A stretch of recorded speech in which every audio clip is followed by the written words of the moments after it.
কি করছো? কেন কাঁদছো পুকু? সর্দি ভাই চলে গেছে বলে তুমি কাঁদছো? আর এটা কে?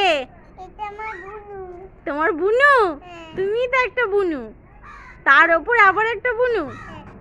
আর এটা কি করছিস? এগুলো কি রান্না করছিস? আলুর তরকারি। ওরে বাবা, এটা তো আলু নয় তো, এটা তো পেঁপে আলু সিদ্ধ বানাচ্ছি। ও পেঁপে আলু সেদ্ধ বানাচ্ছিস?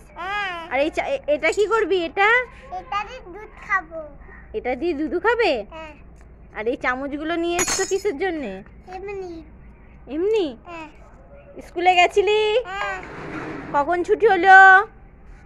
ওই এখনই ছুটি হলো। খিচুড়ি নিয়ে এসছিস? হ্যাঁ। আর কি দিয়েছে? আর কিছু না, আর ডিম দিয়েছে।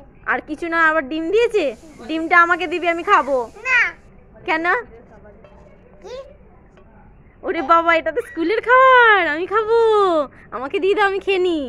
খাবো? না, খা। তুই খেয়ে না, এটা ভালো খাবার, এটার মতন খাওয়ারই হয় না। তুই কখন খাবি? এখনই। আর পেঁপেটা সেদ্ধ হয়েছে? হ্যাঁ। তাহলে আমাকে দিয়ে দে, আমি খেয়ে নি। না, শেষটাকে তো দেব।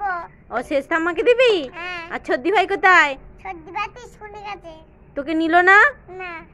ঠিক আছে, তুই ভালো করে রান্না কর, আমি পেঁপেটা সেদ্ধ হলে খাবো। এখনো কিন্তু পেঁপে সেদ্ধ হয়নি। হয়েছে?